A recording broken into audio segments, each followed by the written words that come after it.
graduate of law, both from the University of Lagos, and finished at the law school in 1990, where we were both still residents at the Jeeves.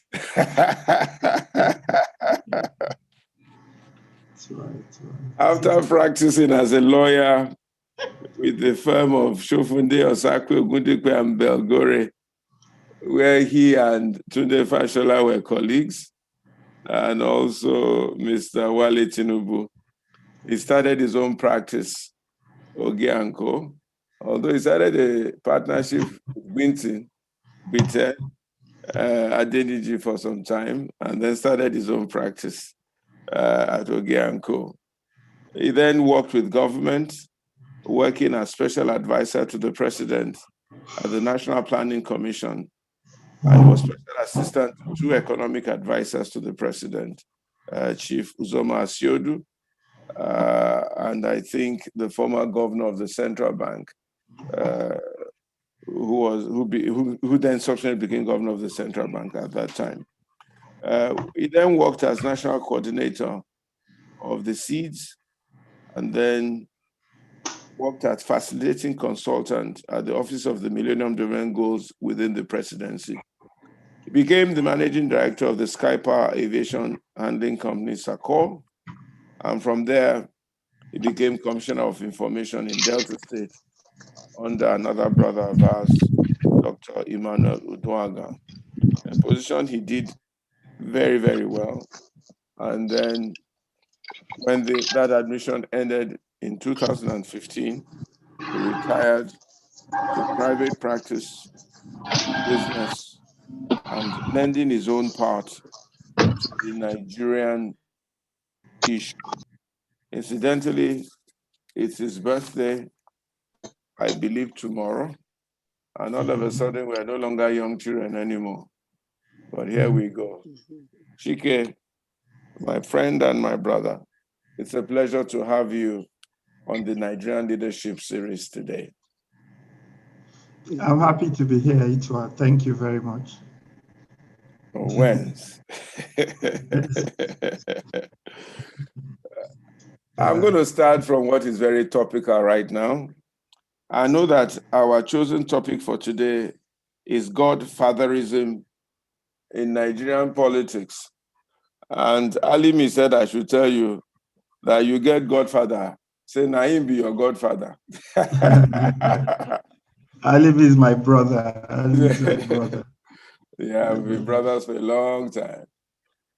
You're a very good man. But yes. Yeah, it's a good man. I'll tell you some secrets about Alimi later if you from Mackinball Square in London. Anyway, let's go on with this program. Let's start with something topical.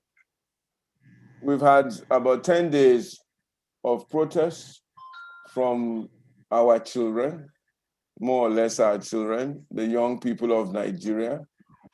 And I was hoping that the protests will end peacefully and there will be lots of gains from it. And the young ones will be able to sit around the table with government. But somehow it didn't quite end like that. Somehow or the other, the military and the forces got in, few lives were lost. Today, I'm even told that all over Lagos, Surulere, everywhere, properties are being raided. Nigerian Ports Authority has been burnt. Even the governor suffered personal loss in terms of people going to his mother's house, I'm told, I'm not sure. But I saw definitely people going to the palace of the Oba of Lagos and so on and so forth. What's your take on this last 10 days and the way the thing ended? And what do you think really the future should be like at this time? Wow. Once again, Itwa, thank you for having me. I recall that we had planned this maybe about 2 months ago. I came by like I often used to at the weekend, and we're just talking. And I must have mentioned to you that, I had never even been into any of your series, but over time, whenever I'm in your house, I always see Oluvik, especially your able deputy pastor, always coming to tell you it's ready, it's ready, sir. And I'm like, what is ready? And he's always telling me you have some leadership series. I've always known you to be very passionate about leadership. People didn't realize that about you, but I'm one person that knew that from when we used to put those boards across our legs in Sarah's heaven, as it were. How old were we then when we were trying to study for exams? Because you remember, I was always lastminute.com. And you will be the one telling me, look, Chike, why haven't you read since this and all of that? But we thank God, here we are now. Because you were weighing me down. You were weighing us down. No, it was only my mother. My mother, may God bless her You soul. weigh me down. Yeah, that was my lovely mom. Anyway, it was why I'm going into this little history. I was hoping that when I came on the platform, we'll have a happy time. And I knew you had a lot of common friends, that you have been doing this with. And I was very happy to add my own little experience and voice. But of course, between then and now, the timing has become so awful. My heart is so heavy now that I can hardly laugh or smile because what is happening now, it's a real disaster. It has brought our country to its knees, and I don't even know how long it will take for us to be able to get over this. We had a situation where our children have all come of age and they all believe that they had something to complain about. Hey, genuinely, I think so as well. We had our own issues and we confronted them the best way we could. But our children felt maybe we didn't do enough. And that is why we had handed over to them this very pitiful situation that we are all facing today. And they decided that they would obviously take the bull by their horn, using their own methods to come to an agreement or to achieve whatever they think they needed to achieve. At that point, I started looking at the whole thing. I have children ages of 30, 28, and 26. One of them is in Nigeria, two of them are not in Nigeria. And as you can see, that's a very small family. So we are all very close and we speak every day. And from what I was hearing from them, I knew that what these young people were doing was something we had no idea about, that there was a major game changer right now, and that was social media. And you see, the social media is like a double-edged sword, it depends on how you use it. It can do good and it can do terrible things. And part of the problem we're having today is the other side of the social media. Now, these people put together this awesome structure that they were using. They felt from the stories we've told them that one of the greatest problems we had in our own times, in our own agitations, was that we had leaders that always went and compromised. And they felt one of the best things they can do, even though they had their back end structure, they can have the front end where people see the agitators and all that, but the engine room is behind, and they decided to keep it that didn't think that they were not going to give anybody any room, any of us parents to even start with by talking them out of the whole thing.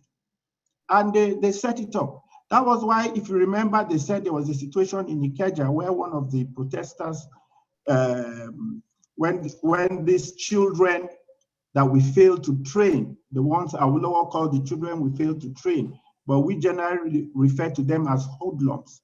I won't call them hoodlums, but I will call them those children that are on the street. Because our children went out to the street to meet them. Those children that were big privileged, that had gotten the best of education and all of that. And they became one with the street. You see, that was the first danger. The minute they went out to the street, they could not say, hey, children of XYZ that had blah, blah, blah background, come and sit on this side, and children of blah, blah, blah, go and sit on that side. And that was the first problem. But they were attacked, and I think before they could even summon what they were doing, getting it together, an ambulance or ambulances had come. And even they themselves that were on the ground, as the ambulance, how did you get here? And they said a call from Canada activated them. So that begins to give you the kind of structure these guys put together. I remember, trying to talk to one of my sons. I said, look, but one thing is that no matter what technological advances you guys have done, we have had the experience of this. And what you are standing on the rooftop and looking for, I can sit down and see it. And he says to me, no, Daddy, we use drones now. And I say, okay. I say, okay. So I backed off a bit. But the truth is that even in all of that, of course, they made a few mistakes. And like I said, that is what has happened. Maybe they didn't think about all the four corners, how they can safe-proof themselves and, guard against the whole thing going awry the way it did. I told them at that point in time that whatever you do, there must come a time where you have to come to the table, where people, even if you say you don't have leaders, but you must let people talk for you and let people start putting what you want on the table. You have agitation, you have what you want, you have what you put on the table. How will the government, you say the way government works, government is not me or you. Government is a whole amorphous arrangement of all kinds. So it has to be systematic. They cannot decide for you. You cannot say you want this today and it's done tomorrow. It has to go through a system. And that was what I said to them. You have to be able to now talk. You have done very well. You have come this far. But they felt maybe the way they would just put it, it would just continue, they would just go on that way and, they will get results that way. It doesn't work that way. I know that much. And I think that was where, the plot became a little bit awry. Now, if you ask me, of course, government didn't help his own position.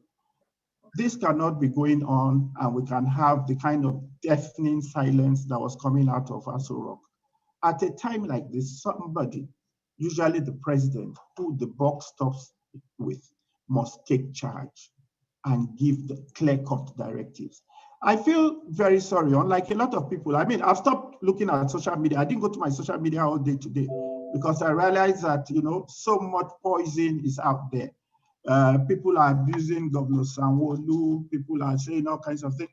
But I know, and I can tell you that for now, that guy has done his best, and he has the worst job anybody can think about as of now. My heart really goes out to him, because like I keep saying, I think the basic problem with Nigeria is the foundation. You see, what we practice, the system of government we practice today, no matter what is done by these children, by us, by young adults, by anybody you want to call it, all of us collectively, you cannot put something on nothing. We say we are trying to run a federal structure or a regional structure, whether we like it or not. That's how we started, where people are allowed to move at their own pace, and there should be a weak center. Somehow or the other, we get a constitution, a 1999 constitution, which really, if you ask me, somebody has called it a feeding bottle, that we practice feeding bottle federalism in Nigeria. So we all go up every month. All the commissioners of finance go to Ogeah and they give them money and they say, go back home and do this and do that. And then you try to micromanage Nigeria from Ogeah. How is that possible? How can a policeman, now that is what has happened in Lagos. How can a policeman be posted from Asaba, from Sokoto, from Yenegua, from Maiduguri to come and protect us in Lagos? How does he know what is happening in Lagos? See the very disgraceful scenes we've been seeing where the Oba of Lagos, his palace was invaded in that kind of way. That is sacrilegious. And you cannot tell me, Itwa, that was done by anybody else but people around the Saleko there. It's not possible, because the Oba is their own. They should take ownership of him. And if other people from anywhere else come to try that, I will imagine that there will be dead bodies littered all over Isaleko. So that means something is wrong. The immediate people surrounding the Oba of Lagos are disgruntled themselves. So even his own children around him are the ones that have attacked him. That's what it means. And why has that happened? Because Nigeria is practicing a system that cannot work. So it throws all of us up in danger. You, me, Itwa, all of us, we're all in danger. We are lucky, those of us here that can still sit down here and do what we are doing, that people have not come to our gates and started breaking down our gates and come to harm us. We've seen it happening all over Lagos right now. Businesses that private people have built, then again, while all this is going on and you're trying to even sort it out, you see people throwing in that massive elephant in the room, which has kept us down all these years, which is tribalism. The last time I checked, all those banks, Zenith Bank, blah, blah bank, they are not just Yoruba banks. Because after a while, the kind of things I started seeing that made me say, look, I give up, was when they started making it look like it is other people that non-Yorubas, and that non-Yorubas means even me and you, Itwa, we come under the category of non-Yorubas, despite the fact that we have Yoruba mothers and we grew up in Yoruba land, right? They said non-Yorubas like me and you are the one destroying all the strategic infrastructure in Lagos because you don't have it in Edo and I don't have it in Delta. That basically is what they are saying now. So you see, with this kind of narrative, how can we ever make it? How can it be possible for this country to breathe? This constitution has its knees on our necks. So for me, I don't even like going into what we should do, what the children did, what they didn't do right, what they should have done. The whole substructure of what we're trying to do is wrong. And you can't put something on nothing, as I keep saying, so nothing can work. Okay, so work. Yes. What do you think we should do now? We're here 60 years after independence. We're in a place where you have said categorically that the substructure cannot work. Yes. Okay. And we have different people in positions of power and responsibility. If you were president of Nigeria, or if you were in a place of great influence where you could cause a change or make things better, what would you advocate? What would you advise? What would you tell Muhammadu Buhari to do concerning fixing Nigeria now? It's simple, Itwa. It's not even just about Muhammadu Buhari. It's about government now. Muhammadu Buhari is just the head of one arm of government. We have separation of powers and we operate, there are three arms of government. So we have the judiciary that make laws for us, that interpret laws for us. We have the legislature that makes laws for us, and we have the executive that organizes the whole country. We start from our legislature. We call our representatives. And I tell you, once there's good faith, you see, the problem with Nigeria is that you can hardly get good faith in anything you do. Again, why? Because of tribalism. You see, we operate many nations in one nation. And what my issue is necessarily might not be your issue. What you want, what I'm saying now, some people don't care about it because they're happy with the way Nigeria is. So that's the first problem we'll encounter. So for us to even make progress, we have to try and look for a consensus. And I guess that's why all this time that we're having all these conferences, constitutional conference, is that consensus they're looking for. Because there's nothing we can do that it must begin with the National Assembly. The National Assembly has to amend that document called the Constitution. Our ground norm is defective. We have to make it work for us. It is not working for us. And the only way we can do that is through a constitution amendment. But people think once you say constitution amendment, yes, by the time the 36 states houses of assembly and you need the concurrence of the federal house and the Senate, how many years is it going to? No, with the right attitude, with the right buy-in, it's something that can be done in a year. And we'll now decide. But you see, I think the bigger problem will now be in that decision of how we go forward.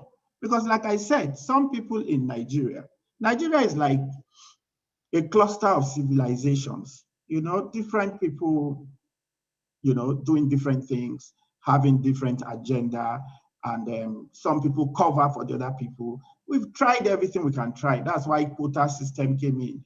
My child from Delta State cannot get into a university. She scored 60 or 70 points.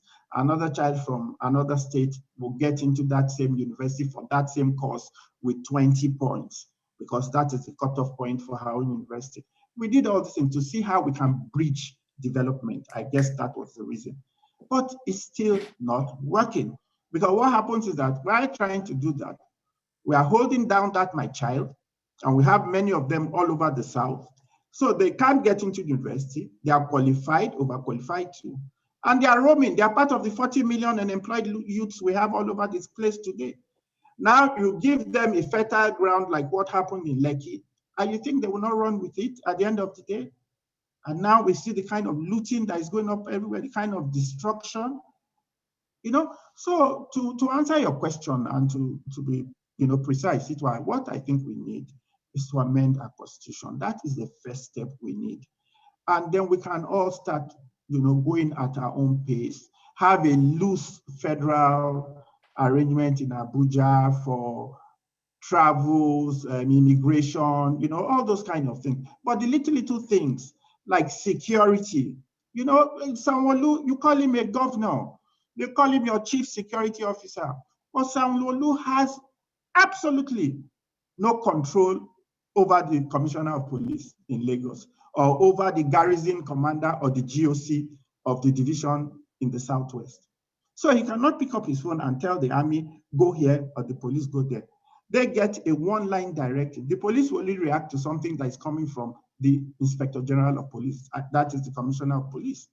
So we need state police. We need to decentralize government. We need to break it down and let people, the man from Isaleko will know how to police that place well. So this kind of thing that happened would not have happened there. Okay, they are breaking prisons. Yes, go on, I'm listening to you. So how do we, because now some people say this constitution we have is a good constitution, don't change it. And how do we then, I think the process it really is, how do we arrive at what everybody will agree is a good constitution for Nigeria? What's the process of coming up with a good constitution or a workable constitution for Nigeria? Well, I think at the end of the day, it has to be give and take. Everybody will submit their own memorandum, and we have to, we all have to set up teams. You will get the people that are going to represent you, people from Edo State. I will get the people that are going to represent me from Delta State, and all of them will go there because we all cannot be there, and we'll have all put together what it is are the things that we want in Delta State that is important to us. You will do the same, and everybody else from every state. And at the end of the day, everybody will look for a middle road. That is the only way we can do it. But so why isn't this National Assembly driving that? What will make them drive that? How do we get them to instigate that? Right. Have we even made apart from the fact that we are talking about this on this platform now, has there been any concerted effort? And then, of course, Ohaneze will sit in Enugu and say the same thing.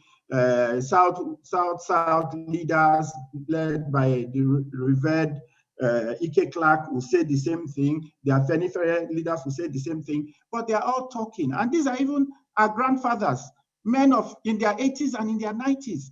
They have tried. They have done their best. They passed on the baton to us, and we have also not been able to drop. In fact, that's why our children are doing what they are doing, because they feel we have dropped the baton. So what I'm saying, Chike, is how do we trigger this thing? What do we need to do to trigger it? Is somebody going to submit it or what? Oh, definitely. That's what I was going to say. I was coming to that. We have a Femi Gbaja. We have a Femi Gbajabiamila, who is the Speaker of the House of Reps. He is very much a member of our generation. He went through everything we went through. He was not just my schoolmate. We were roommates at a point in time at the university. So we basically all have the same experiences. And I think he is ready. in his own case, you see, if it's not the way Nigeria works, and that, comes to the whole structure of the country. Someone like Femi, I know, is a forward-thinking young man. He wants the best for Nigeria. He wants to leave a mark. He will want a situation where we can change a lot of these laws that don't work for us and get Nigeria working again. So like you rightly said, yes, we should all get together, send, I don't know, I've never been in the legislature, so I don't really know what triggers this, or whether it's a private member's bill, or whether it's something that has to come from outside, or, it would have been best if it was an executive bill anyway from maybe the presidency. So the point now is that, is the presidency ready? You see, and that is why, unlike a lot of people, I've been in the PDP all my life. I don't hide that, just like Femi himself has been in a party that has been, no, even before APC, he was in AD, he was in all those ACN and all of that. He's been consistent. People like that, I have a lot of respect for, because you have to be consistent about something. So I won't sit down here and make it look like it's a present, this problem is something that just started with the APC government. No, the PDP was there for 16 years. When they could have done this, we even had a South president, because whether we like it or not, if this is the south of Nigeria that is bearing the brunt of this jaundice federalism we practice. Why did Goodluck not muster a lot or enough courage to see this thing through? That's what a lot of people say. So the truth is that you have all of that inside what we're trying to do, but you still need people to push it. And the dramatic personnel of the people on seat determines, because they have their own beliefs and what they want. So if what Chike is saying there in Lagos is not what the president that is on the chair is sitting down now, I'm just wasting my time. So maybe we needed an auspicious time, especially, like I said, those of us from the South who seem to be suffering from the brunt of this jaundice federalism kind of system we are practicing in Nigeria. Maybe we are the ones who have to wait till when one of us gets there, that we can do it. But then I ask myself, will any one of us ever get there again, the way Nigeria is going?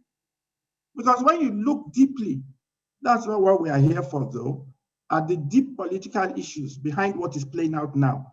It tells you an even larger story. It's a pity that our generation, we don't have time for this. Our children are even more detached than we were. I mean, when we came on now, the person you called your brother, Alimi, we all know he's from Kwara State. That's the only person you mentioned. You didn't even mention your natural brother, I asked me his name.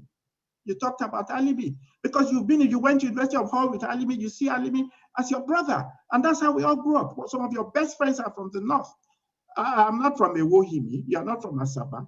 We met in an international kind of setting because as far as I was concerned, in Ogeah in 1973, when we met, it was an international setting. We had people from everywhere on that street where I was living. So, but we are not like that now. I was in a group with some old friends today, and somebody put it out on the one of my oldest friends, like you from Ibadan, and said there were 6 stations, 6 TV stations, or 5 TV stations in Lagos. Obaigbena owns Arise. Was John Momo Channels. Channels, the man, Dokpesi owns AIT. AIT. Ben Murray Bruce owns Silverbed. How come TVC is the only one that is owned by a Yoruba man that was attacked? Yoruba Ronu, this is an attack from non-Yorubas. You see, so we will always have those kind of issues. And I was surprised. Where is this coming from? I'm sure everybody that, you see, the politics of Lagos, like I said, is a different ball game. That's not what we are here from. That's not what we are here for. But, maybe when we talk about godfatherism and we see the variant of godfatherism that exists in Lagos and has been here since 1999, then maybe we can start situating things in a better perspective. Well, maybe this is a good time to enter into this issue of godfatherism. You are from Delta State. I'm sure I hear you talk Osadebe, this and that a lot of the time. You know the history Yeah. of Nigerian politics in that area. You didn't fight in the Civil War. You were hiding under the bunker, but you were there at that. But I was, yeah, my father was a medical doctor. In that, I just want to tell you so that we can situate this thing. That was working in Benin. Like I said, he was married to a Yoruba woman, and my grandparents, my mother's parents, were in Ibadan. And my mother had the option of taking her children to go and meet her parents in Ibadan. But my father was invested enough. My father was invested enough in what he felt was happening against the Igbos, because he was an Igbo man, to say, no, I am part of this struggle. And he took us into that 30-year program we went to. Yes, I was a child, but I remember vividly. And that is why when we do what we are doing, I said, these people have not seen war. I have seen war, and I know that that's the worst possible thing that anybody can wish for. So we don't, and we are staring it in the face.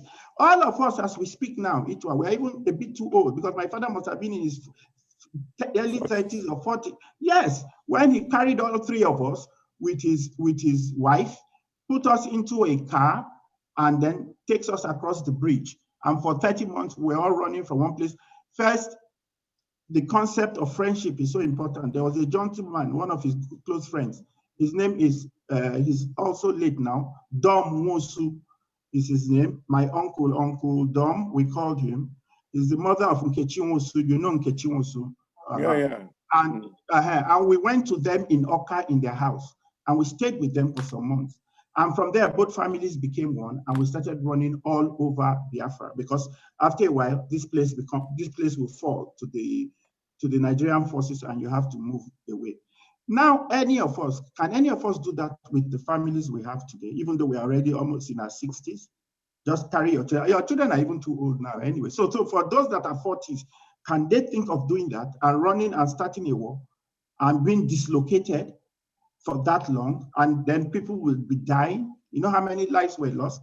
Of course, you must know about the famous massacre in Asaba. But coming back to your question, Midwest region is maybe the only region that was lawfully created in Nigeria. I don't know if we know that. There was actually a plebiscite. There was a referendum to create Midwest region in 1963. Because in 1960, when Nigeria came into being, we just said Western region, Northern region, and Eastern region. And that's how they started the whole thing. Zik was in the East. No, I think Okpara was in the East. Zik was in the West. And the Sardauna was in the North. And then Nigeria started. Then there were these people in between, because then what is Delta and Edo State today was part of the West. If you know, some of Awolowo's greatest allies, Chief Rewane and so on, they are from Delta State, even Enahoro from Edo State. But the truth is that they gave us Midwest region after there was a plebiscite or a referendum. Chief Dennis Osadebe became the first prime minister, and that was how Midwest, which became Bendel, and now Edo and Delta began. So what I'm trying to say is that we need to start situating, trying to get a structure in our federalism. If we want to, except we don't want to practice federalism, these are all the things we have to decide. But if we want to be true to the word federalism and practice it the way it should be, we are doing it the other way around, because what we are practicing today is a unitary government, and it will not work for us. That is why we are having the same problems we had in 1960 and that culminated in the Civil War in 1966. That is the truth. That is the truth.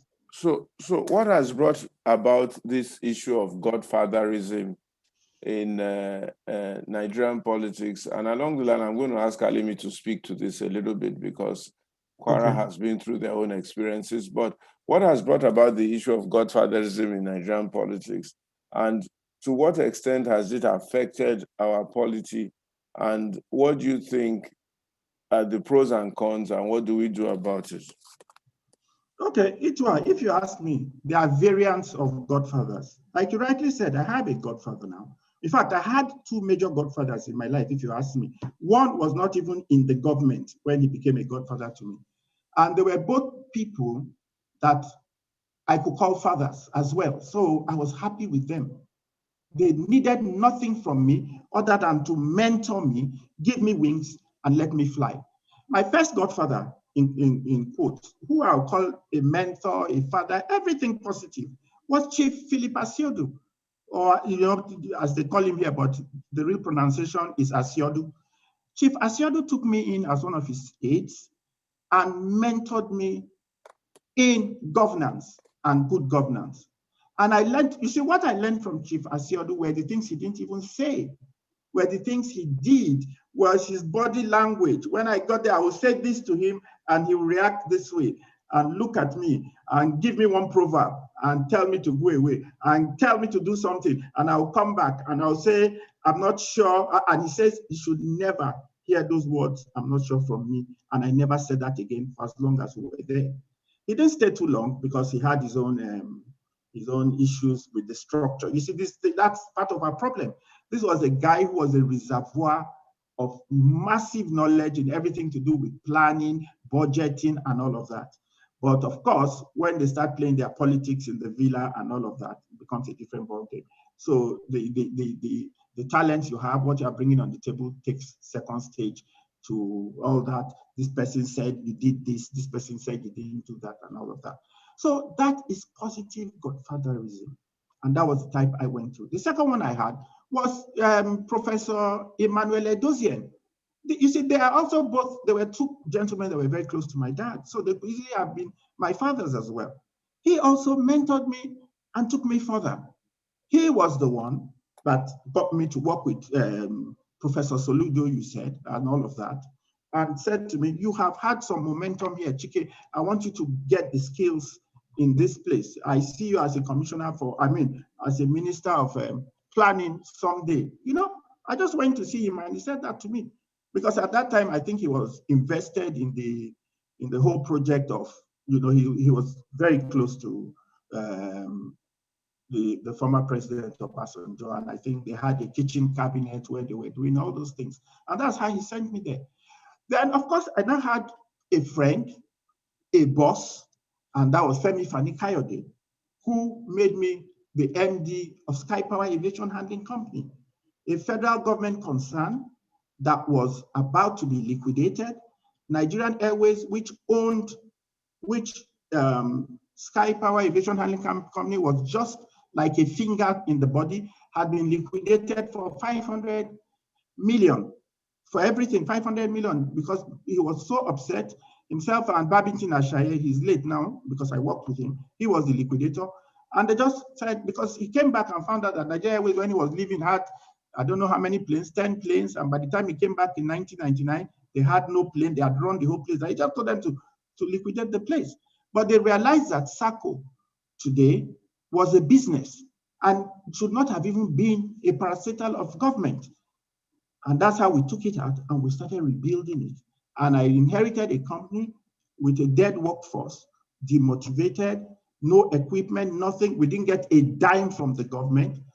We managed to turn it around. When I inherited that company, I think its value was about maybe less than $1 billion, because don't forget, it was a handling company and it had a presence in every airport in Nigeria. The only problem was that all this equipment had not become only old, they had become obsolete and unserviceable, and they didn't have money to buy new equipment. And it's a logistics company. If you go to an airline to ask it for a contract, it will ask you, do you have this equipment? Do you have that equipment? Do you have that equipment? And once you don't have, no matter, even if it was your airline, you won't give me the contract with it. Because if I don't have a pushback to push your plane, why should you give me a contract? Am I going to push it with my hands? Anyhow, we started rebuilding that place. Me and the workforce, I give it to them every day of my life, bit by bit, piece by piece. And we took that company, and when it was valued when we were about to do the privatization, which was the most transparent privatization ever in Nigeria. It was done by a public auction. It was there for all to see. A company that we now rebuilt it. And we rebuilt it. Sorry, when I took it over, we were about less than 200 million in value. And when we rebuilt it, we had a value of about 1 billion and all of that. And we sold it for 5.6 billion. That was the kind of money we made, for the kind of value we created for government for government. So I want to tell you how godfatherism and people giving you opportunities can be positive. Femi Fani-Kayode gave me that opportunity. Today, that company is a first-class, modern logistics company working at the airport. We have not only privatized it, we have gone to the stock exchange, and we are now a PLC. It's now a private limited company. Now, what do you say about that kind of godfatherism? Then maybe the final one you can say I had is the boss I had when I was Commissioner of Information in Delta, a medical doctor. He had a style. Funny enough, I think that's just how he was made. He appoints you and he lets you do your work. It's not even about me. That's because I was there with him for just 4 years. The 4 years I was there, I noticed that was his style. That's how he dealt with all the commissioners. He only comes when he thinks you are not doing the right thing, or when you are going off whatever the vision is. But aside from that, he was just there like a guide, and he had been in governance and all of that since 1999 when he was a commissioner. Then he became the SSG. Then he had been governor for 1 term before I went in for another term. So I knew that I had a lot to learn from him, and I learned a lot from him. So I have been fortunate.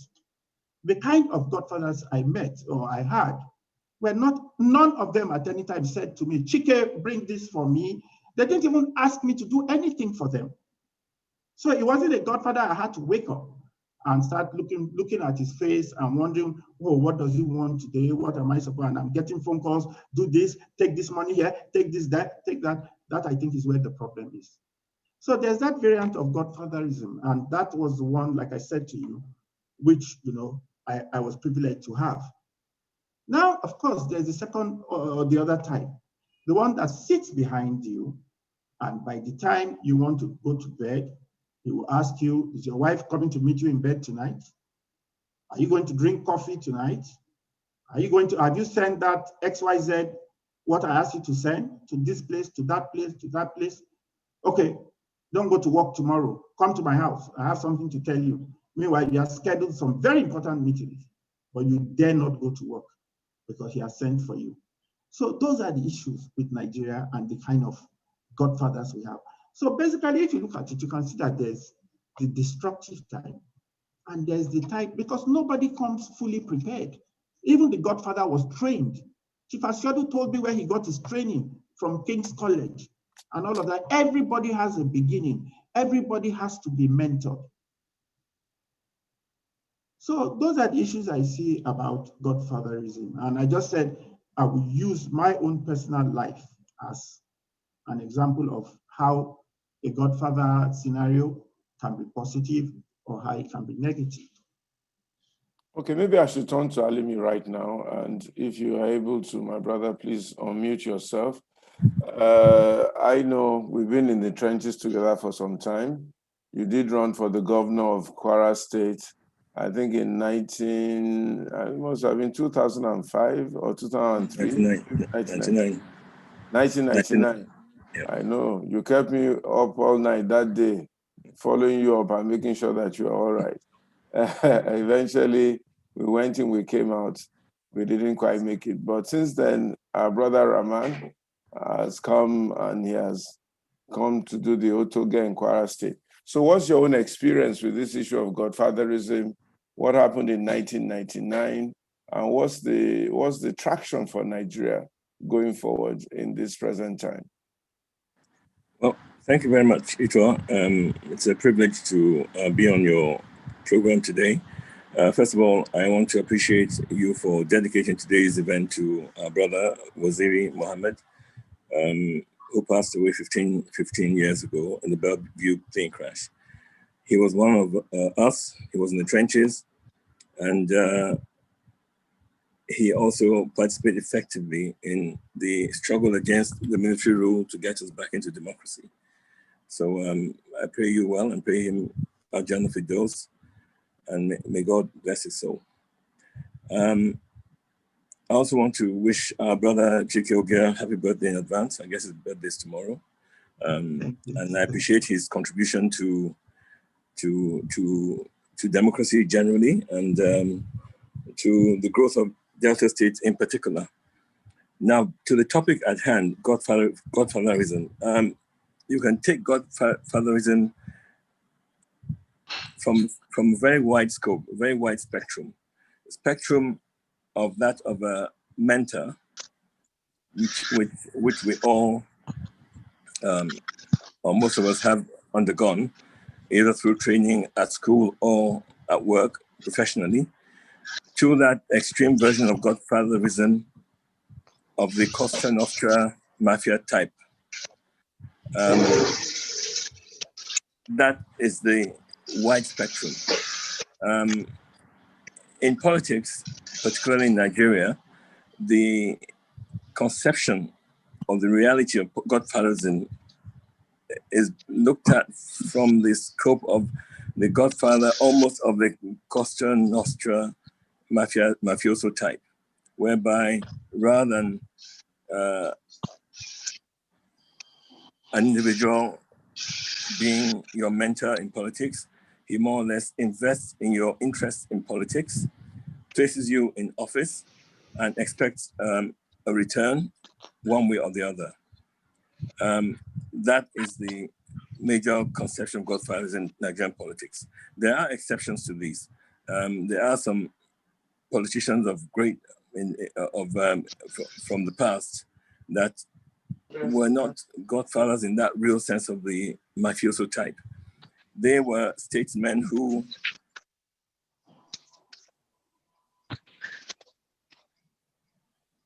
you're muted, Alimi. Please unmute yourself. Yeah, can you hear me now? Yeah, we can hear you. Yeah. Now, there's a wide spectrum. They were statements who... Sorry? Go ahead, please. Yes. There's a wide spectrum of godfatherism in Nigerian politics. There's one from the extreme end of godfatherism of the mafioso type, which I said earlier. That is of the Costa Nostra type, that would want you to virtually dictate everything you needed to do in politics, to who to appoint, down to probably, as Chike said, what stew your wife cooked today. But there's also the exception, those that actually identify your qualities and guide you. Like you have your professional mentor in a business environment or in school. Now, if you bring it down to brass tacks, the question is godfatherism good or not? I believe that essentially godfatherism can be good if it's of the mentor type. In other words, to hold your hands, to guide you, to show you the way and give you the benefit of his or her experience, and help you along the way. But where an individual or a leader imposes his own influence upon you, believes that if he sponsors you or gives you an advantage to gain a political position or post or advantage, then in return for that, you need to take orders from him, good or bad. And that's where we have problems in states that have this problem of godfatherism. Again, another issue about godfatherism is what propels a leader to grow into becoming a godfather. I believe those leaders that grow to become the extreme type of godfathers are concerned about succession in their political program. And in some cases, they believe in succession of power within a family setup or group. So it is quite important to for us to address these issues. I believe that godfatherism should be looked at from prism of succession, ensuring that those that succeed you are those that have the capacity. I don't want to mention names, but you can't avoid it.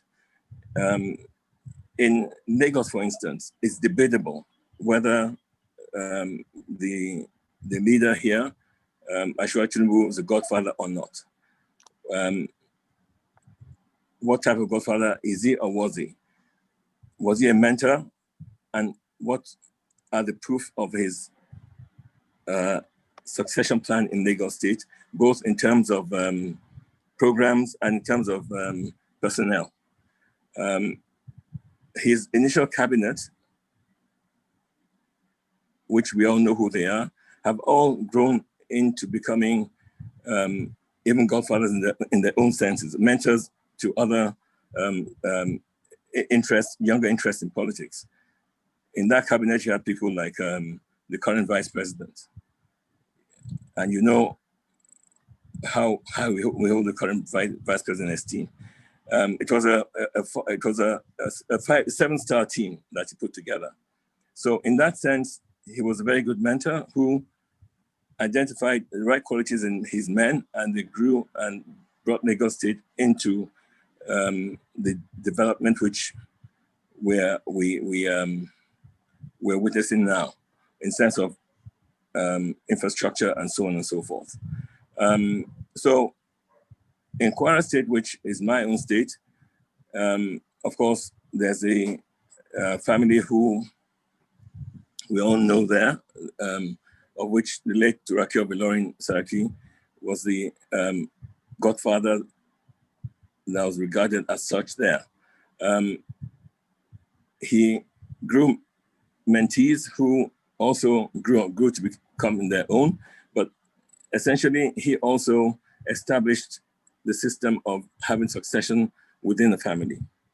And in prosecuting that agenda, I think the concept of his administration of politics came a cropper, because the people eventually got fed up, and eventually you had the Ogeah revolution, which was a sort of objection of the majority of Kwarans to the style of administration of that dynasty. So if we now relate this concept of godfatherism to what is happening now, it is quite possible that one of the advantages of godfatherism, which is giving direction, was probably absent in the attempt by the young Generation X, in trying to bring forth changes in governance and in Nigeria through the NSAS movement. The leadership of the movement, I believe, was amorphous. I mean, there wasn't, to me anyway, there wasn't any leadership team which was obvious out there. And if such a team was guided by any godfather, or at least someone or a team that had a concept of direction, then they may have had a potential of coming to the table with a team to meet with the government and decide and agree on terms. But negotiation from a veil of invincibility is sometimes, I mean, it's difficult to establish. So therefore, I think it's important going forward for the young Generation X in prosecuting their agenda further to evolve a team that will be able to negotiate, discuss, and come to the table with government on measuring and agreeing on terms and executing these terms. This is my advice to the younger generation. It was a brave attempt, and they should engage government furthermore to ensure that their mission is accomplished. However, they also must ensure that the attempt to infiltrate their dynamic mission should not be truncated by fifth columnists or hijacked, as it were. So my advice is that for those of us who have faced the wrath of godfatherism, because the attempt which Itra, you were referring to in 1999, where I was a governorship candidate of PDP in 1999, we faced the godfather in Kwara then, which was Saraki. It was a brave attempt. And of course, we lost by a couple of votes. It was a brave attempt. So in relating it to what is happening today, yes, the youth of Generation X are facing a big government to try and propagate and challenge it to bring about change in Nigeria. It's salutary that they've achieved this much, but it is most unfortunate that the lack of a godfather directing them from the point of view of a team, a recommendable team or platform or panel that will negotiate or achieve or help execute the agreement with government was absent. So my advice going forward is that they should evolve a team, credible team, or influencers, let's call them, that would be their legitimate appointed representatives going down the line. Thank you very much. Let me thank you very, very much for your great contributions to this debate. Thank you for giving us those analogies and those examples. I know you went through the crucible in 1999. I know it was a very tough one. I think I was awake all night making calls here and there, calling you. Even I spoke to Papa that night, and he was so grateful for my support. Well, let's see, Chike, how do we, and those who have questions, please, or contributions, please begin to bring them up so that we can all have some kind of interaction and all that. There have been pros and cons to this godfatherism, but recently, especially with our experience in my state, Edo State, it's looking like there's a reaction towards godfatherism, and people are seeming to almost give it a negative connotation these days. What do we do? Is there a formal way to react to this? And is there a formal way of sanitizing the polity so that this sort of, because what we're finding is that most times when there's a change of baton, even between two governors, the former and the present, even where it was the former that chose the present, within a few months, they are quarreling, they are fighting, the whole place is ungovernable. There's all sorts of stresses. That's what happened in Edo State. It happened in Anambra also. It's happened a few times in Oyo. Even in Lagos State here, it has reared its head once or twice, and there have been challenges here and there. What really is the problem? Because what it has turned out is that the state becomes a hotbed, quarrel here and there, bad talk, all sorts of things. What really is the problem? What do we do? How do we protect the innocent public from the challenges of personal interest?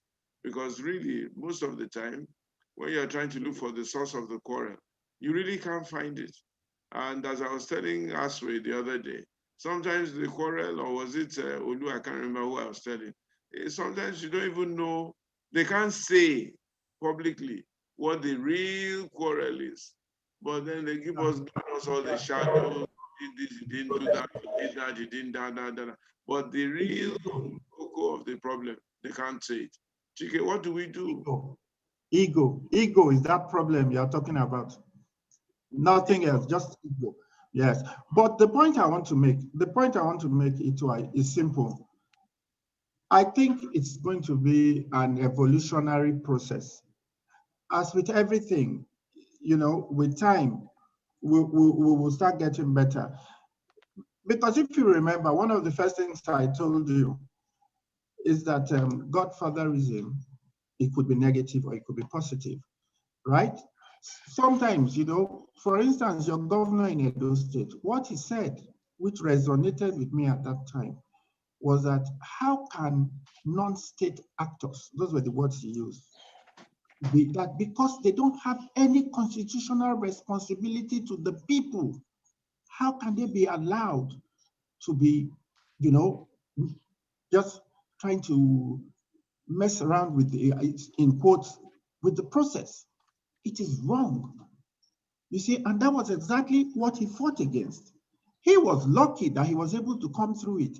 But do you know the amount of time, the amount of money, the amount of distraction that went into that whole succession and election thing of the governor of Edo State trying to get over that whole upheaval he went through? So this is a young man who, if he had a clear-cut program for the state, that program, just because of this political shenanigans, as it were, if I can use that word, would have almost been derailed. Or we already know that in a 4-year cycle of governorship, 2 years is what you really have, because by the 3rd year, you are trying to wind down and see what you are doing, trying to finish projects, the ones that you can, because these are all the issues. You have to have your projects short term and medium and long term. And because by the time you are getting to the final year, it's all about politics. Now, that final year, the politics get so heated that you get so distracted, you almost lose all focus on governance because it's about your survival. So that kind of destructive kind of godfatherism that reared its head in Edo State is exactly the type we don't need in Nigeria. But I think your state was great for doing what it did, and that will now serve as a reference point going forward to freeing us from the shackles of those kind of godfathers. There's the other type of destructive godfather. Those are the ones that sit at the back and want to collect all the money. So money for development, you have to give to them. Money for this, you have to give to them because they have a wider, you see, Alimi spoke to having a godfather, which is a good thing, a godfather being a good eye, having a good eye, sporting talents, having a succession plan, blah, blah, blah. But you should do it once and go away. You can't tell me you were a governor in 1999 and you intend to be the godfather of that place. Look, the next governor now becomes the godfather. That's how it works.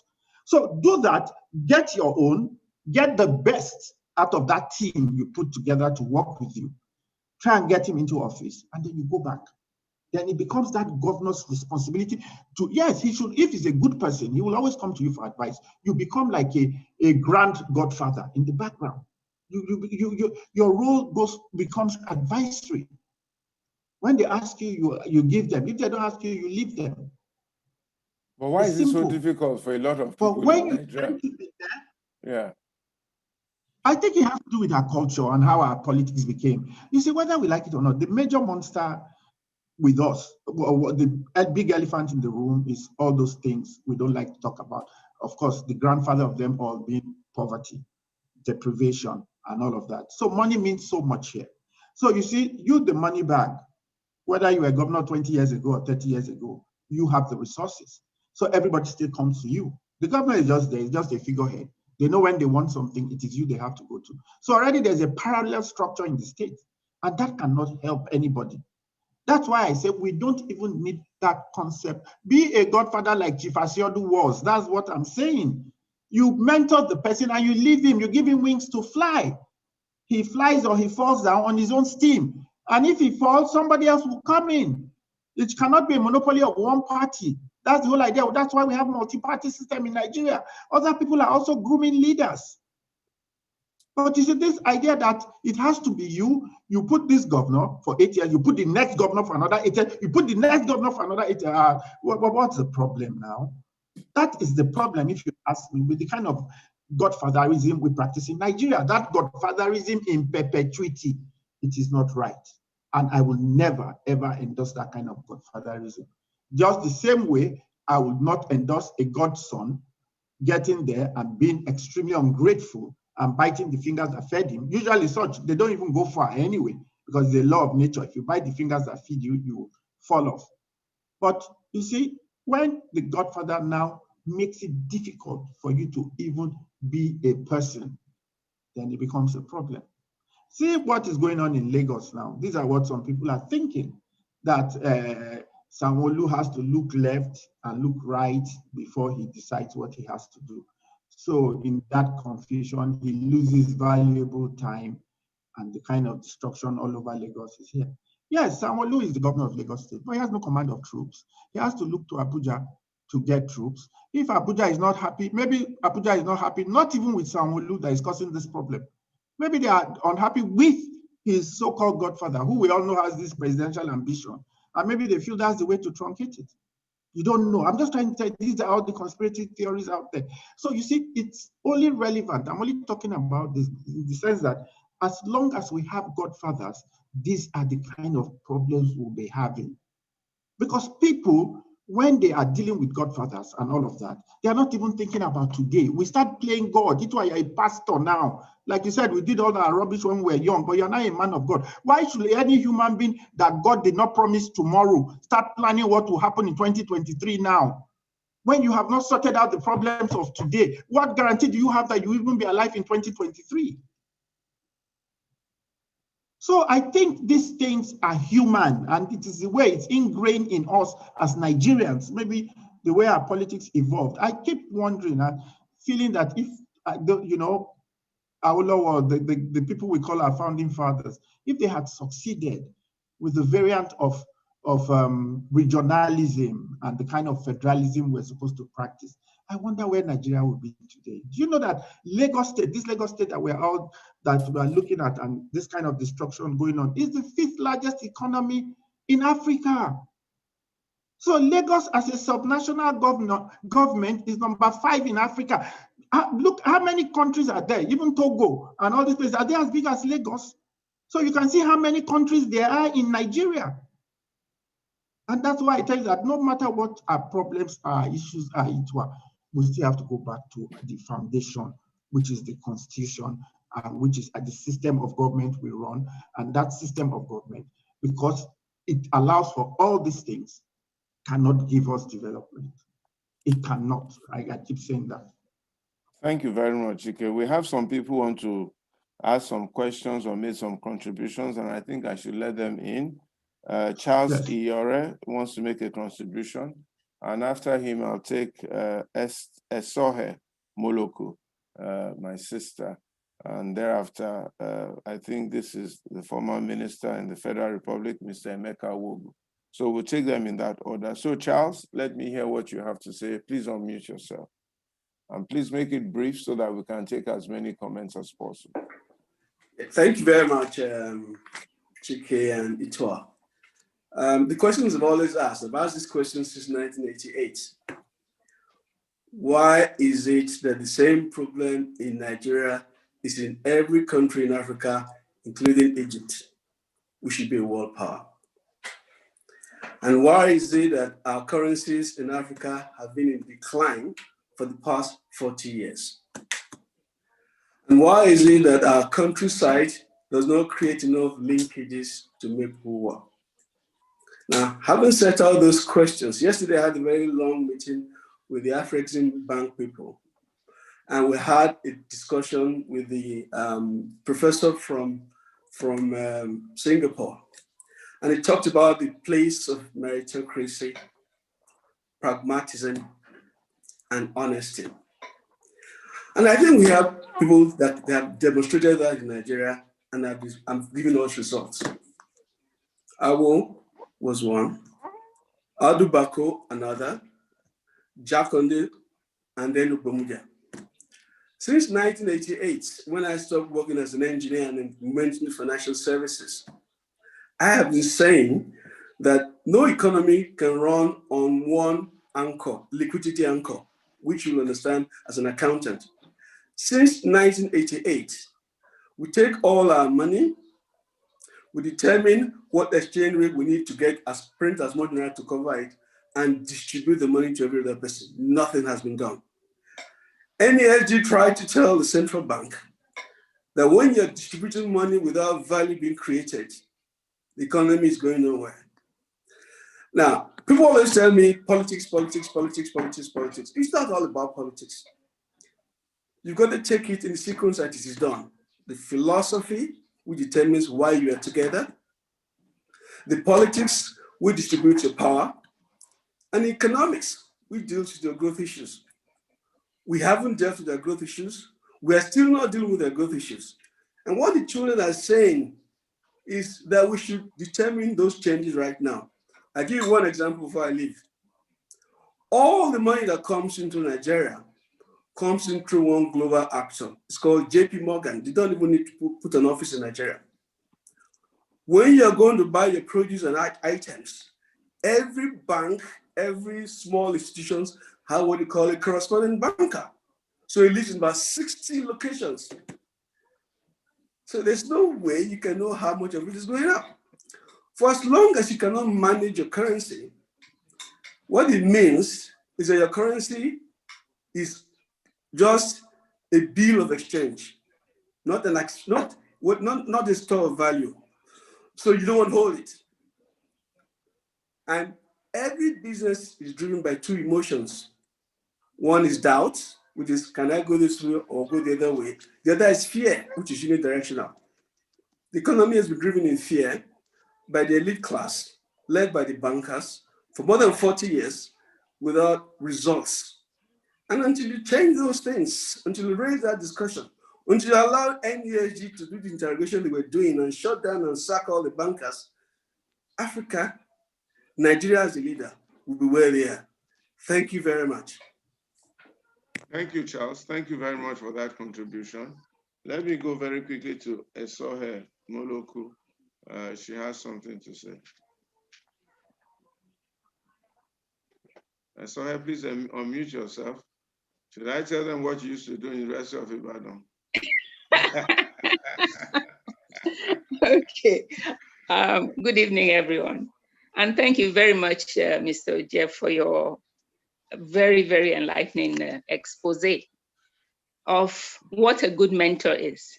But when we're talking about political godfathers, they tend to see the good in their mentees from the beginning. They have this feeling that this particular person will do very well in politics, in government. I want to support him. And they put their money behind him. See him through all the various stages of the elections until he gets into the place that he needs, that he wants him to be. Once he's there, he starts to govern the country from the back seat through his mentee. And of course, this is not possible because you're talking about the mentee's own idea about how things should be. And you, the godfather at the back, wants it that way. It creates a usual tension all the time. That is why the public suffers. When the godfather removes, for example, a governor he doesn't like, and now brings one that he thinks he likes, all the projects that this former governor has started will be abandoned. And the new one will start his own project for financial, reasons, whatever. Everybody suffers. If it is possible for these old people or former godfathers to sit down, identify the young man or the young woman, help them and let them do the work. The women have a lot of problems. They cannot have godfathers like the men do. They have their own family to look after. Godfathers want to call you at odd hours. You can't go. Therefore, you will be dropped. You won't even get to the position that you're looking for. It's so unfair. This is all I want to say because of time. Thank you very much. Thank you very much, Esohe. I wonder what the women are going to do. But I've told the women that they are 50% of the population, and they should use their 50% votes and begin to command some kind of influence so that we can actually change this narrative and stop this issue of gender sensitivity. I think the women should start thinking of taking charge and reverse the equation. Mr. Emeka Wogu, or is it Chief Emeka Wogu? Let me hear from you, please.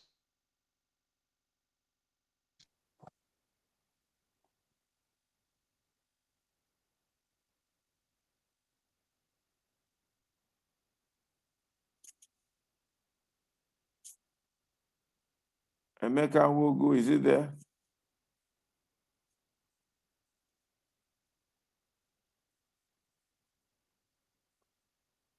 Let's see if he's there or not.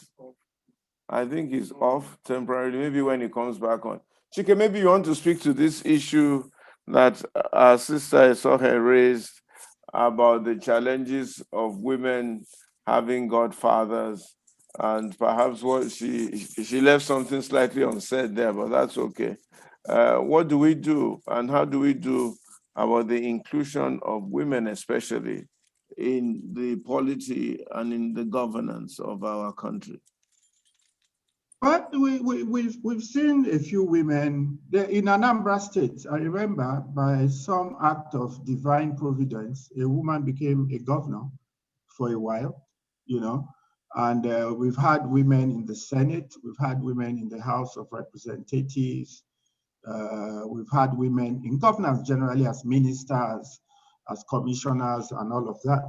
What I think the women need to do, like I keep saying, everything is evolutionary. Women, by their traditional role in African societies, were the bastion of the homes. They say you give a woman a seed and she gives you a fruit. Anything you give her, she magnifies it and gives you 20 times whatever it was. Especially trouble. If you give her trouble, she magnifies it. God bless you. And give you enough to last you a lifetime. So the truth is that we have to sensitize and get more of them interested. Yes, it's not easy for them because many of them, especially when they have young children, when they have a growing family, they have to, even their professions, their businesses, they give all that up and just concentrate on their children. A lot of women did that. You see, and all these things have timelines. So by the time those children are grown and gone, how old is she? How much more, you know, interested in that is she and all of that. But some have been able to multitask because we know many women multitask, but usually at the beginning, something would always give, some part of one form or the other of it will suffer. But the idea is that they must get in because women are a veritable demography, like you rightly said, in our democracy, in our population census, and they should make it count because every act of bad governance, every act of all this kind of indiscretions all over the place in our polity, it also affects them. It also affects them, and they need a voice, you know, because the truth is that if you keep living politics, like we used to say a long time ago, it's a dirty game, I don't want to stain my hands, blah, blah, blah, blah, I have integrity. Then what you're basically saying is that you're leaving it for people that are dirty and that have no integrity. So why do you want any end result from them? Because they will regulate your life. So I'm happy that just the way more and more professionals, people that I never thought for a minute will ever get interested in politics, and we've seen all of them, even people I was in university, in secondary school with, so many of them, and you know, I thought, oh, this would be a professional all through and that kind of thing. Everybody's getting political now. In fact, I'm one of the people that is telling us to start getting ready to, he has to get political too. So you see, but on a normal day, I know someone like Aswe doesn't want to have anything to do with politics, but as long as Aswe feels he has a stake in Edo State and he wants, you know, to go to Ogeah and feel good and look at whatever he has been bequeathed in Ogeah by his father, his reference and all of that, he has to get involved in it. You are already doing so. So the same way, we will get our women to start doing so. But you see, again, we come back to this same Nigerian constitution, which will confuse the woman. The woman will come out now, maybe my wife is Mrs. Olufunke Ogeah, and I'll say, yeah, Funke, go and run an election in Asaba. And when she gets it, they'll say, who is this? How can you bring a Yoruba man here? But the truth is that when my mother was alive, if she had run for any election with my father, she would have beaten my father hands down in Asaba. That's for sure. I know that. So we have to, you see all this, let's look at, you know, where a woman comes from. Do we agree that it's now her marital status that will take over? Or should she come from, does my wife, for instance, have to go back to Ogeah to run? You know, we have to look at all these kind of things.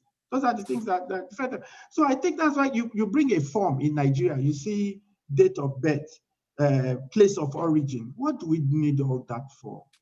We should only have one thing there, place of residency. That is all that should be important. And until we make all these little changes, because these little changes all come together to add up, to give us that critical mass that we need to have that push to be able to make the kind of difference that we're looking for. That's the truth. Then quickly, from what Charles said, I mean, that is more for you to even talk about because it's more fiscal than anything else. But from what I could make about it is that, Charles, Our currency cannot be strong as long as we are a consumer nation. We just consume in this place. We don't produce anything. So how can we have crude oil and we take it out and then they will refine it for us and we bring it back with added cost before we can sell. We have cocoa, we take it out, they will turn it into chocolate and put all the added value and bring it back. So as long as we don't add value to anything we do, Charles, our money will get more and more worthless.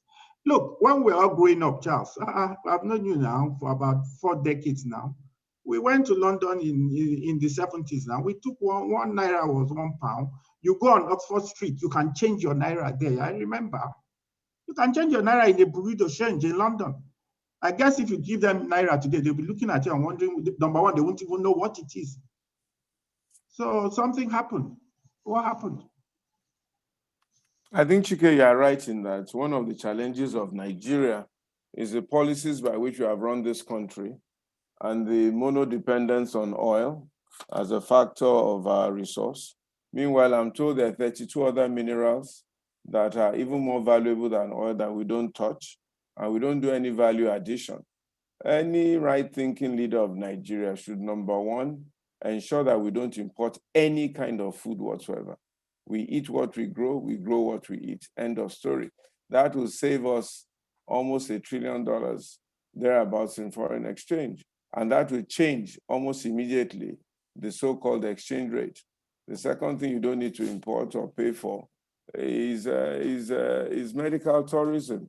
We're spending a lot of money sending people abroad, which was never the case when we were growing up. Some of our people used to come to Nigeria to receive medical help.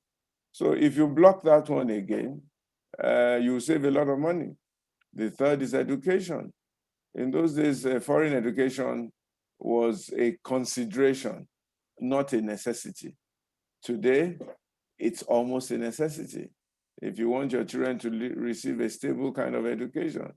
In those days, if you couldn't make it to UI, UCH, University of Lagos, then they will say, okay, go to school in America, go to school here and there. If you're going to go to school in London, you are going to the best, LSE or Oxford.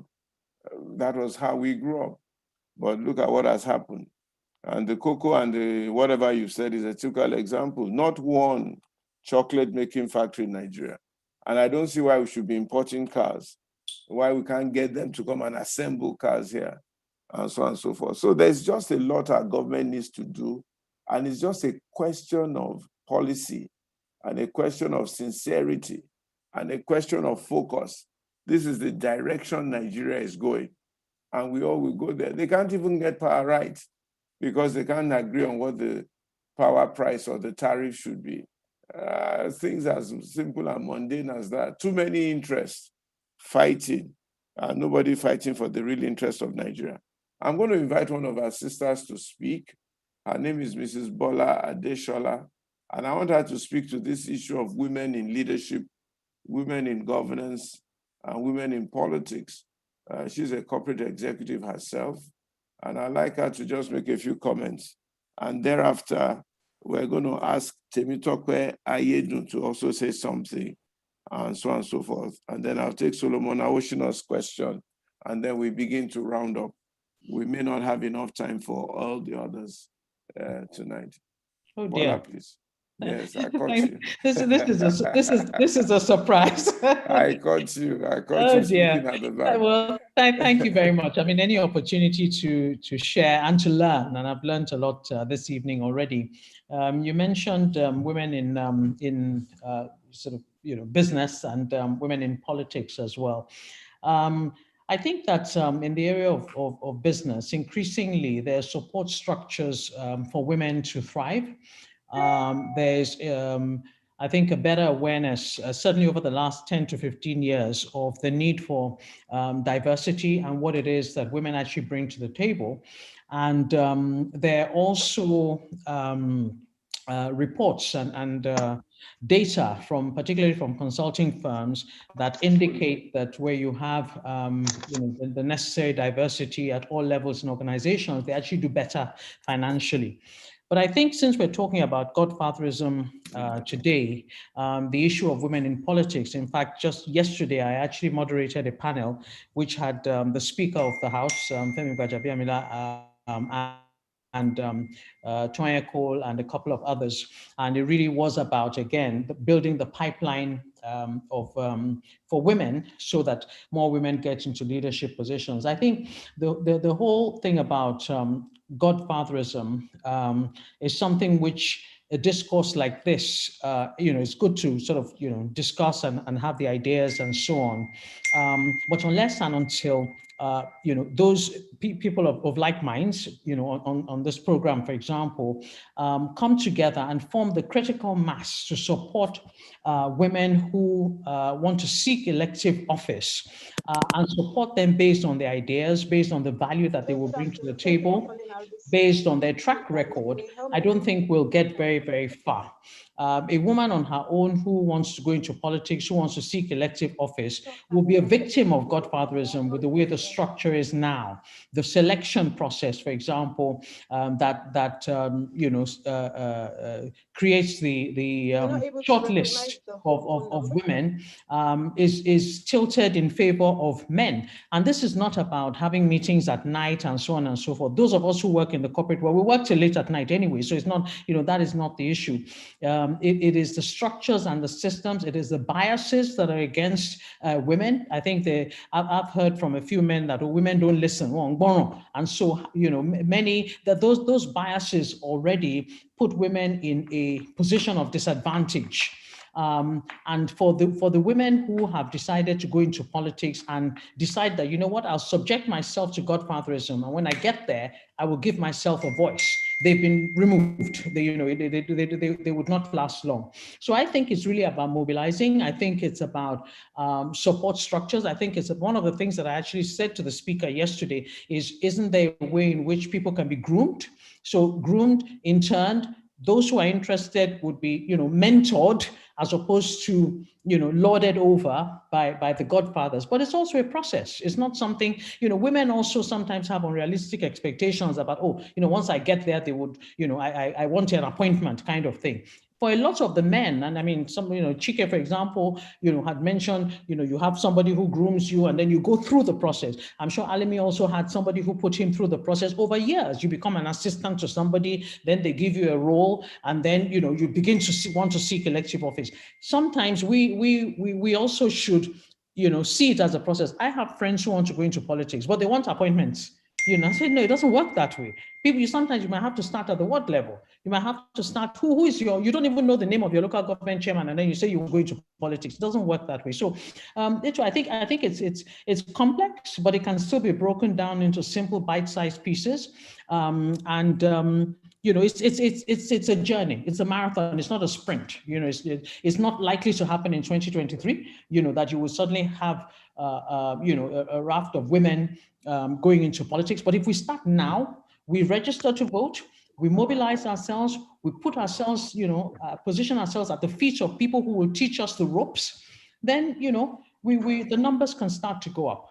So thank you very much for the opportunity to share. Thank you.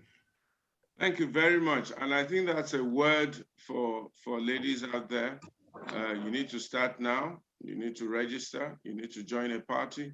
And you need to begin to associate with people who can help and direct without compromising any of your values. It's not worth compromising your values just for the sake of power if you truly want to serve. Let me ask Temi Tokwe Ayedun to make their comments, and then Chike, I'll come back to you for your closing remarks. And I'm just going to ask you a few questions and ask you to then close and finalize. I want to thank everyone who have tuned in today. I see quite a lot of faces here, there. Kemi Oguyemi, I see you. I see Bumi Aremu. I see Femi Wokwetun. I see Abosede Adewale. I see Mrs. Abashi. Regina, I see you. I see Nike Oshutoku out there. Wemimo, I see you. I know that Funke is hiding behind Chike somewhere. Alex Ajibade, I see you. Annie Reno, I see you, and quite a lot of others. I see my sister Tolu Alokwe, Amiahi, God bless you, my dear. Engineer Wale Lagunju, all the way from Ibadan. God be with you. These days, you don't even know where people are. Eno, God bless you. Hubert, thank you very much. And Tolu Dairo, Mosun Owo, I see you. Jiwura, I see you all over the place. So many people. Thank you for tuning in today. I hope it's been a worthwhile. Abiola Wosanya, I see you also. I hope we have learned a few things and we have some takeaways to take back home with us. We'll be here same time next week. We'll be here same time next week. We'll be talking to Ayo Akinfe, diversifying the Nigerian economy. Diversifying the Nigerian economy. Who I see you, Gloria Odiete, I see you, Demola Dutola, I see you out there. Efa Imuke, Fumi Ajayi, I see you. Ngozi, oh yeah, Chike's older sister, who taught him a few tricks here and there, I see you also. And we lost her car somewhere else. Or her car got stolen. That's a story for another day. We took her car to Ikene for our 70th birthday. I'm sure Chike, you remember that. Her car is in America. Her car is in America. I see you. Right. Temitokwe, let me hear you very quick. Felix Uwaje, God bless you. Temitokwe, let me hear you very quickly. And then I'll take Solomon's question. And then Chike, you round up. Thank you very much for the opportunity to speak. It's always such an enlightening time on this forum. And so intelligent minds. I keep telling people that if they attend this forum, their intelligence will just be boosted by many degrees. It's always great to be here. I appreciate all the speakers and Mrs. Adeshola for her comments. All I can say about the issue about women is that they should continue to dream, and they should continue to think big, and they should dare to ask for what they want. And it's a matter of time that a path will be created. Some are trailblazers and have to create the path, and others are going to have to come on that path behind them. But there are so many women that have broken glass ceilings, so it is possible. But about the issue of godfatherism, which I wanted to talk a bit about, or very briefly, is about the fact that the word itself has kind of become bastardized. So if we are talking about the good ones, we'll probably be saying they are mentors, and then maybe the bad ones, we are calling them godfathers, because there's so much divergence on who a godfather is. And I think it's very important that the fathers and the children know that there is value on both sides. So I know there are people that will say, maybe I don't need a godfather. I think you definitely need some form of assistance, or what I would call a backbone. And that backbone is very important. But the important thing in our setting that I want to highlight is that you need to share the same values, and the values that I think are really important in our setting are the love for country and integrity. So there are so many people that don't have integrity. They are greedy, they are selfish. So if they push people to the front, they really want to get back. Or even as an earthly father, if your child went forward, your child was going to give back to you. So it's not as if there's anything wrong about giving back, or the person having a voice or a say in your life or in what you do. It's about the fact that you have integrity and you have love for country. And because of that, you think differently about what would be your own personal stake, and always elevate the corporate good above your own personal interests. Thank you. Thank you very, very much, Abimbola. Temitokwe, I beg your pardon for those comments. Integrity, love for country, which seems to be very absent in Nigeria, and which we need to work on. We begin to round up and thank God for today. I want to also recognize and thank my special sister, Dr. Mrs. Tokumbo Awolowo Dosumu. I see you. God bless you, and God comfort you at this time on our special loss of our big sister, Reverend Mrs. Oyejiran. The Lord strengthen the family and be with you all in Jesus' name. Atinuke Uwaji, I see you also. Kenny Ororo, God bless you. Solomon Awoshino has this question, Chike, as you round up. Number one, what would be your advice to young people who think they have ideology and are weary of joining any of the political parties? and they are interested in politics. What would be your advice to these young people who think they have ideology and they are weary of joining any political party? That's question number one from Solomon Awoshino. And then I'd like your final comments, number one, on how do we make sure that we get rid of negative godfatherism in Nigeria, what people should do, and how do we get that monkey off our backs so that the young people who get into power can feel free to really express themselves and lead or govern. And then finally, what do we do as a process? You know, do we go to the Constituent Assembly? Do we go to Femi Gbajabiamila? How do we instigate a process of changing our constitution? Just those three as your last comments, and then we will close. Once again, next week we'll be here at 5 o'clock. We'll be here at 5 o'clock with a series with diversifying the Nigerian economy with Ayo Akife. I think it's a very, very important topic. And if we can sort that out, we can actually transform the Nigerian economy. A lot of people ask me, why am I doing this series, blah, blah, blah, this and that. I think part of it is to educate ourselves and have knowledge. I think part of it is to get people engaged and find out what people think about how Nigeria is going forward. I think part of it is also to identify people who have leadership abilities and to encourage them to go into leadership. And most of all, to get some of the diaspora also involved, because quite a lot of people tune in from the diaspora and they are part of what we're doing. But then the issue is to keep people focused on Nigeria, because Nigeria must change and Nigeria must be transformed. Chike, please round up with those. Okay, quickly. Thank you, Ichwa. Let me go first to the situation of the young man who says, you know, a good ideology, which is wonderful, which is what we're looking for, and which is what these young people try to do now. But I think he can now take as a takeaway, he can see what has happened with the beautiful ideology, the beautiful ideas these young people brought forward. You see, but there is a structure in Nigeria, and there are two prominent parties.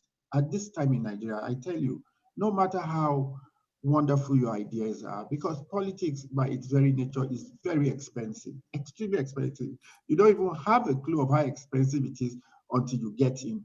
You need to know the kind of monies people say they use to get even a councillor, a local government seat. Then you understand what I'm saying. Talking about House of Reps or any of the other ones. So you need to get into one of the structures. I will advise you, young people, just be a little bit patient. Your time will come to change everything drastically. We can see that we need a lot of changes, even us. That's why we are struggling with what we are trying to do now and see how we can get, you know, change going. But it has to start from somewhere. So you're staying outside the structures, outside what we have put together as our governance models, which for now really is the PDP and the APC. You know, no other party really. I tell you, yes, every now and again they come up with one party, maybe to take care of some sentiments in Anambra State or something, but you know, that's just it. So really get involved, please, young people. Join one of the political parties. Fight your way from there. I know a lot of young people that are already doing that. Fight your way up from there and you would see how it will work out. While doing that, you have to, of course, look for a lot of, maybe let's not call them godfathers now, because we're looking for the positive ones. You look for a lot of mentors that will assist you, both financially and with giving you good advice. So that really is my advice for that. Then the other one you talked about was, how do we get rid of the negative godfathers? Well, it has already started. Edu has already done it. You know, in Nigeria, that's the good thing about it. It's about opening the floodgates. And that's why we're always looking for positive things to happen, because we all know how to get on the bandwagon once something, you know, happens in Nigeria, especially once it's something that is novel. Whether it's positive or negative becomes another issue. But from where I'm standing, what happened in Edo is positive. And I know most Nigerians think so. Because really and truly speaking, when you help someone get into office, yes, I read a comment scrolling on the screen now saying, what about godsons, that they have been bad godsons? Definitely. And any ungrateful godson, you know, it's not what I would even encourage or advise anyone to. But in most of the cases we've seen, it has always been about the overbearing attitude of the godfather wanting to sit back there and still hold on to all the powers. So what I'm trying to say is that the way forward basically is what we are saying. We have to keep breaking these barriers. People don't have to be ungrateful. And I believe if you're ungrateful, really, if you bite the fingers that fed you, there's still the law of karma. You will still get it out there anyway. It doesn't even take the godfather to start wrestling with you, because very soon you will run into your own issues. That's the way I see it. So we just have to keep pushing in that direction to have more of mentors. And then we ourselves now, because we have now started becoming the godfathers. I know how many people I have put into positions of authority. And the truth is that from the minute they get that appointment, in fact, there's a particular one I did maybe 4 or 5 months ago. I've not heard from him, and I've not called him. I don't want anything from him. I just did my bit. So once we start inculcating that kind of attitude ourselves, that you help people, you give people a platform the way you were given, and you move ahead, hey, I don't think we will have these issues. And then finally, you talked about the process. Give me his phone number, I will call him and I'll become his godfather. If you don't want you want to get everything you're trying to do. Then finally, you talked about the process. Well, the process we have already begun. The process begins with talk like this. The process begins with trying to dust up that conference that they had under Jonathan. That was a very, very articulate and well thought out process that went on there.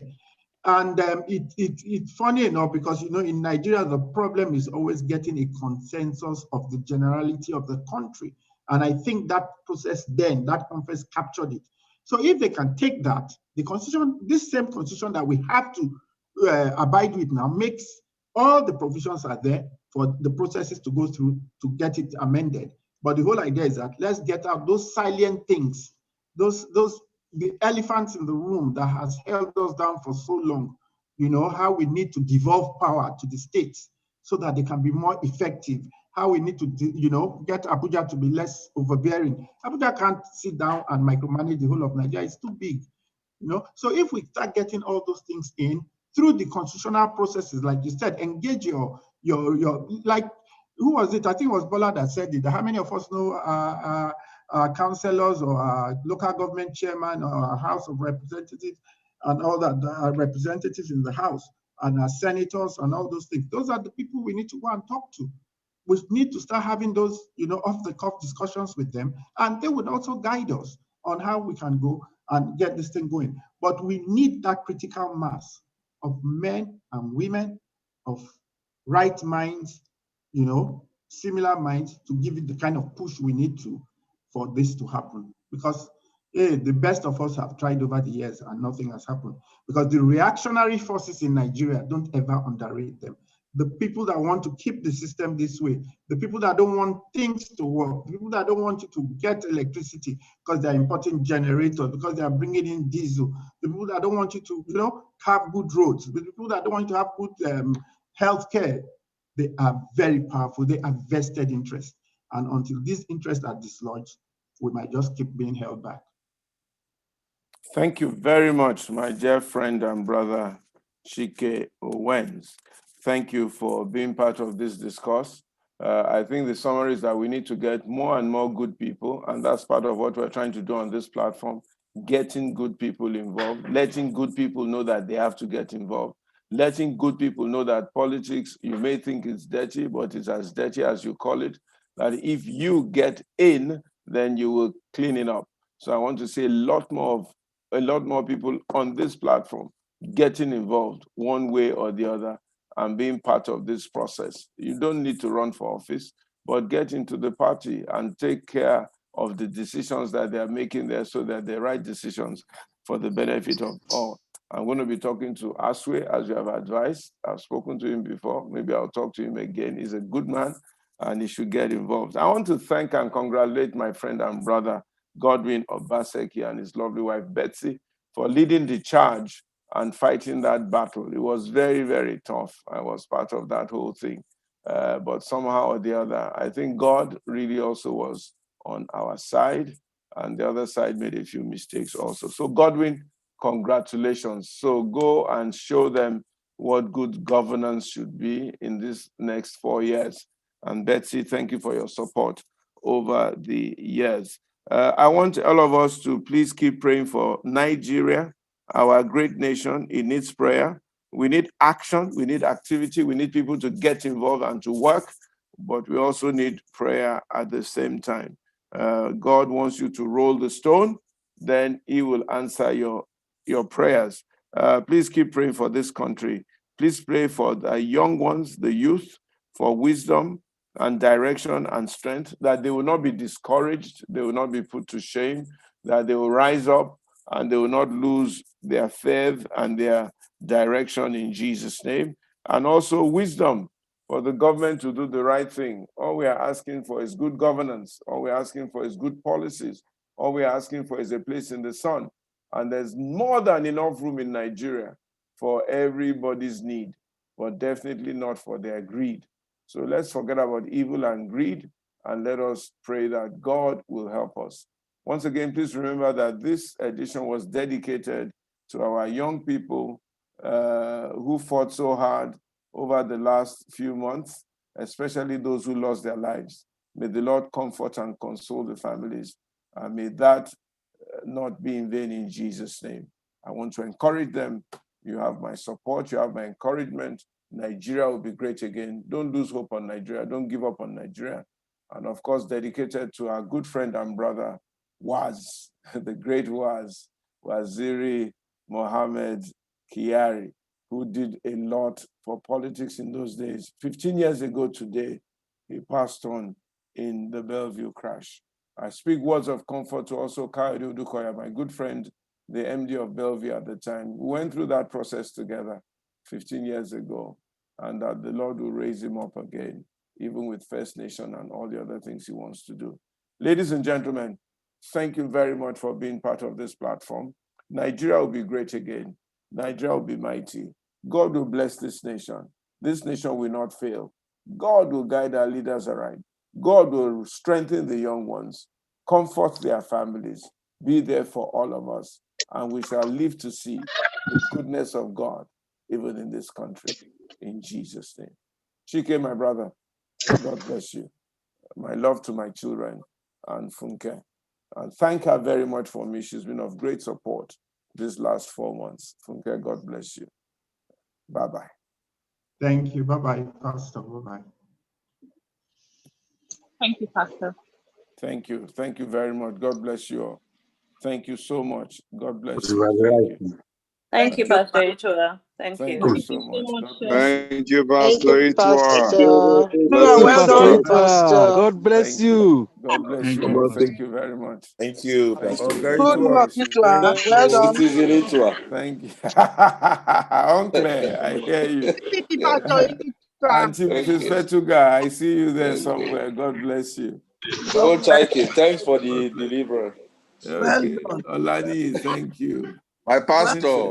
Thank you so much. Fumi Ajayi. Welcome, Pastor. Adam, thank you. Thank you, Pastor. Thank you. Thank you, Pastor Itwell. Thank you so much. Edwin Enabo, how are you? Mr. Ladinegwa. Thank you, Pastor Itwell. Kunde Adelakun, thank you. Thank you very you. Thank you. Modupe Gidigoni. Thank you, Pastor. Thank you, Pastor Itwa. Thank you. God Adema Gregor, well done, thank you. Pastor. Thank you so much. God bless you, Pastor. Pastor Itwa, Tinukeni. Tinukemi o, dal mi. Ẹ kú iṣẹ́ Olúwa o. Kú tọ́jú mi o. Olúwa fèrè sí o. Olúwa gbọ́ àdúrà wa o. My love to my children o. More grace, Pastor. More grace. God bless you, Pastor. More grace. This is Buddy. God bless you. More grace. Thank you so much. Well done. Pastor, well done, no? God bless you. Thank you. Well Modupe done. Gidigoni. Well done. Gladys Bello, thank you. Adetoma Adenuga, thank you. Ẹ kú iṣẹ́, Pastor. Modupe. Ẹ pẹ́ fún wa o. Ami Jesu Bukola Odunowo, thank you so much. Thank you very much, Pastor. God bless you. Thank you, Fumi Adenuga. God bless you, Pastor. Thank you, Pastor Itwa. Thank you. Thank you, Pastor Thank you Itwa. so much. Thank you. God bless you, Pastor. Hello, Pastor Itwa. This is Deton. Neto, how are you? Where are you hiding? Excuse me, ara mi ò yá ni. Mo ti kúrò ní Houston. Wà ní New Jersey ń sìn. Nǹkan tó fà á New Jersey, nìyẹn. long. Can you hear me? Okay, all right, no problem. Yes, sir. I can't hear you. I'm mute. I'm I still muted. love you, my Pastor brother. Sorry, I'm Thank you. muted. I can hear you now. Thank you very much. Thank you very much. Thank you, Pastor Itua. It's Bumida Ero. Yes, I know. Bumi, how are you? I'm very well, So thank you. much. Thank How's you. life? Everything? We thank God. Excellent. God will continue to bless you. Thank you. Thank you. Thank you, Pastor Itua. It's Tokumbo here. God bless you. Which Tokumbo is this? Tokumbo Tuyo. How are you? God bless you. I'm very well, thank you. Thank you. Okay. Yes, they need to tell us that. Okay. Okay. Who is going to eat first? I will eat first. Thank you very much. Look at me. Please, Pastor Itua, this is your cousin from New York. Okay, go on. Hi. Yeah, go on, please. How are you? Fine, thank you. Pastor Itua. This is Gladys from Canada. Canada, long. Thank you so much. Long. Atike Akemo. Now waiting for change. Thank you. Thank you. Have a wonderful day. Bye-bye. Thank you. Bye. Thank you. Yes, sir. Yeah, how are you? Long time. Long time. How are you? Not too bad. You okay? Yeah. We hear and see of you. I'm in the UK, Sheffield. Yeah. How are you? Sheffield. I'm okay. We're coping. Yeah, Chike and I were talking a couple of days ago. That's how I got to know about this. Okay. Thank you. Keep up the good work. Thank you, my brother. It's good to see you. Yeah. Good. Cheers, bye. Cheers, buddy. Cheers. Thank you. Well, we are bringing you up on board. To where now? To come and contest for our presidency. Are you ready? Otumba, I'm ready. We've been longing for that for a long time. If you write me check, I will do it. So no problem. I'm not afraid. Nigeria needs positive change, I tell you. I always tell you long time ago that you will rule. So I rest you along my incident. Oh, wow. Praise God. Igodalo, I see you hiding out there. God bless you, Chris. Bless you. Oluwaseun, thank you. All right. Good night, everyone. God bless you. Good night, sir. Good night, Pastor.